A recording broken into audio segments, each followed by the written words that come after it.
Les gestes.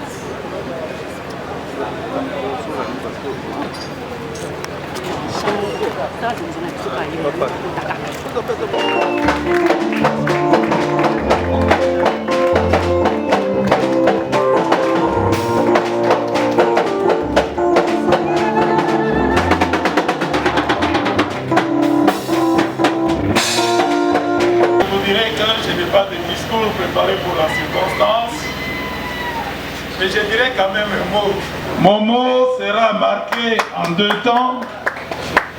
Premier temps, c'est l'événement qui nous réunit ce jour. Le deuxième anniversaire de l'investiture du président de la République, notre fils maison, le fils de l'UDPS, qui y est arrivé au bout d'un cheminement de plus de 37 ans de combats, de luttes. Une lutte marquée par un chemin de la croix.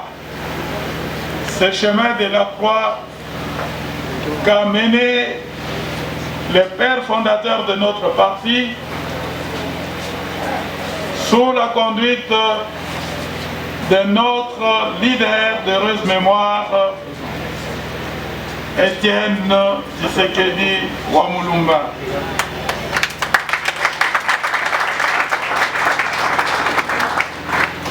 Cet anniversaire mérite bien que nous puissions nous réunir. Et c'est avec joie que j'ai accepté d'être associé à cette action de grâce. Tout au long de ces combats, tout au long de cette lutte, c'est cette foi qui nous a soutenus. C'est la marche avec notre Dieu qui a permis que nous puissions faire ce long chemin. Et malgré le fait que le Seigneur a rappelé à lui notre timonier, celui qui nous a conduits pendant toute cette lutte, eh bien, juste après qu'il nous eut quittés, nous avons atteint ce but. Pouvons-nous acclamer pour notre leader?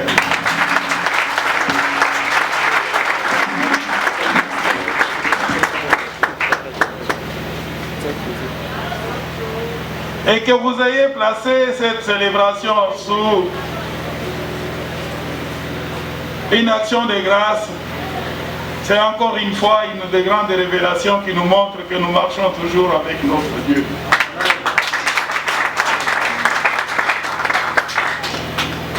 Deuxièmement, en ce mois de deuxième anniversaire de la présence de notre président de la République à la tête du pays, nous nous trouvons à un moment de grands défis. Dans toutes les vertus de la non-violence. Et comme le président a pu l'expliquer il y a quelques mois, au mois de novembre dernier, la coalition qui avait consacré notre alternance politique à la tête du pays avait montré ses limites.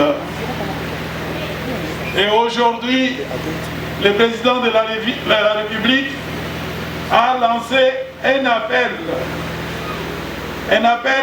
à notre peuple, un appel à notre classe politique, un appel à toutes nos forces sociales pour lui indiquer la voie, pour leur indiquer la voie. Et quelle est cette voie qu'il a indiquée?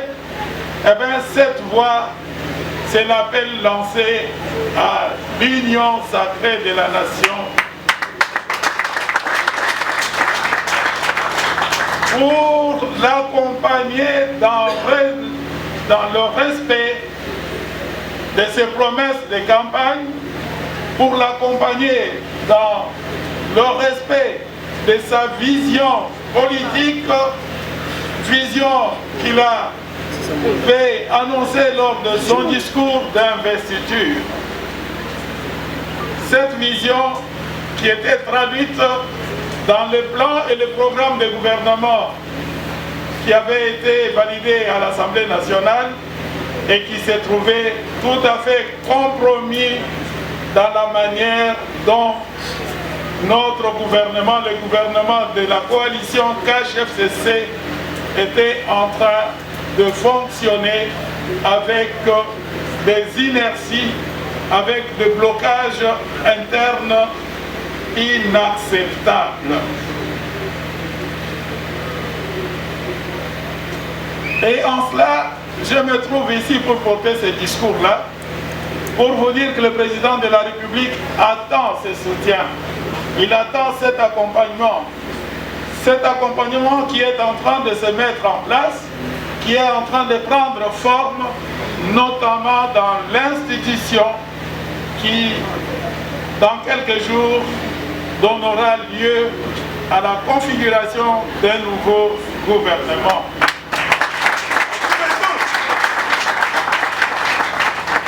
Et je sais que vous êtes en train de suivre les débats qui se déroulent au niveau de l'Assemblée nationale, où nos députés nationaux ont saisi cet appel du président de la République. Et là encore une fois, pour un parti de combat non violent, pour un parti qui prône la démocratie, nous sommes en train d'engager là une deuxième victoire. Parce que le premier à être libéré dans ce combat, c'est d'abord le député lui-même, qui est le représentant des aspirations de notre peuple, parce qu'il est issu des élections directes, c'est-à-dire ce député est porte-voix de nous, la grande majorité silencieuse. Et en tant que votre porte-voix, les députés viennent de se libérer de l'autorité des autorités morales.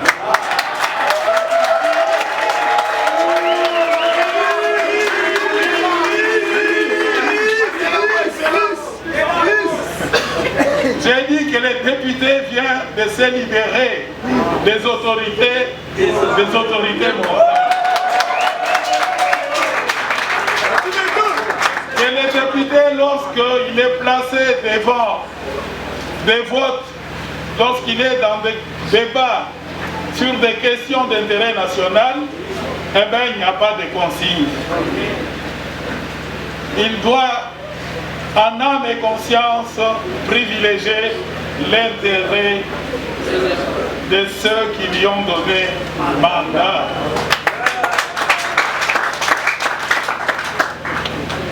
Dans son travail de contrôle parlementaire sur l'exécutif et autres, il donnera priorité à ce que toute l'action gouvernementale puisse être axée, puisse avoir comme focus l'intérêt général de notre population et le développement harmonieux de notre pays. Et ces défis-là, eh bien, appellent qu'à tout moment, vous puissiez accompagner nos députés, nos parlementaires, dans ces combats qu'ils sont en train de mener, de sorte à ce que cette majorité nouvelle qui va accompagner la nouvelle vision de notre chef de l'État, qui va accompagner le nouvel élan que notre chef d'État va imprimer à la gouvernance de notre pays, soit effectivement réel et qu'il aille dans le sens de l'intérêt général. Je vais quand même parler de la DGK. Là, en tant que combattant de l'UDPS,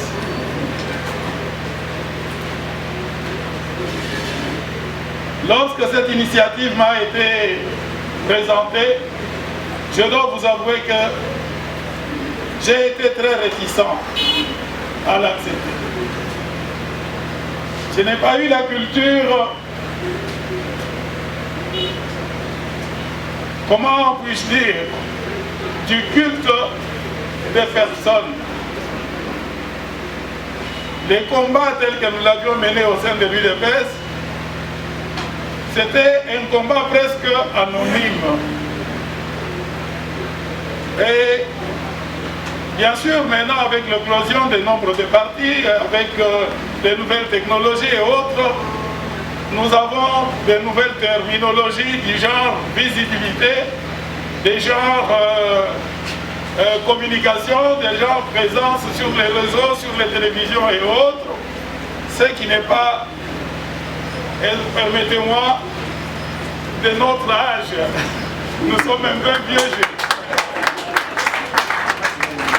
Et là, je dois saluer le dynamisme de toute l'équipe qui anime votre lire à la raison et d'appuyer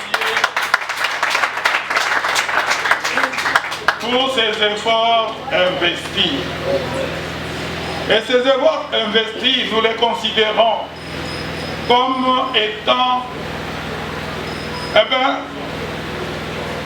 je vais utiliser une image, que la dynamique